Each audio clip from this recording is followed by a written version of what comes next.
So in my mind, one of the most important aspects when you go to the range, no matter what the session really is or what the focus is reminding yourself of what great impact feels like. And you can really create that in many number of different ways. So what I do is I get a 9-iron or a wedge, something with a short iron anyway, that's not going to go too far. And I get the player to get set up. So I'll set up into my normal setup position.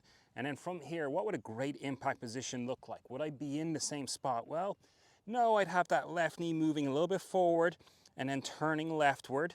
Okay, so I'd have a little bit of lower turn here in the hips and the pelvis.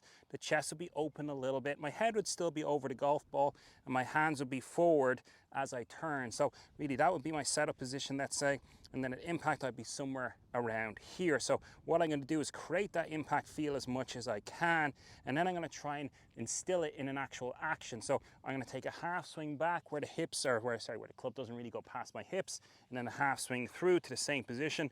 And what I'm going to do when I'm doing that is I'm really going to try and maintain the length of my arms. Now, you notice I didn't say keep your arms straight, because that'll be different because everybody has the arm length different at setup. So I'm just going to get set up into that position, feel what impact might feel like, and then from there, go back, and then go through and see if I can keep the length of my arms.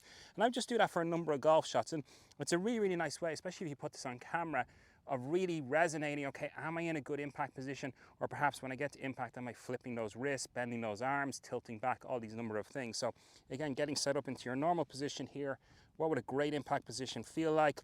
I'd have a little bit of left knee movement over my foot there, then a little bit of turn, the hands would be a little bit further forward, I'd be a little bit open with the pelvis or the hips and the chest, and then from there, a little backswing back, and kind of create that same feeling on the way through. And I'll just hit a little couple of shots like that, and then you could draw another golf ball. Again, create the same feeling for yourself at the setup. Okay, and then full swing and try and feel the same thing on the way through. So just a really nice way of playing around, but again, really instilling that idea. Impact is the most important part of the golf swing. How can I really get a feeling of a great impact position? Well, just train it as much as you can. That doesn't matter if it's a little bit shorter in the swing, you're still training really good impact positions.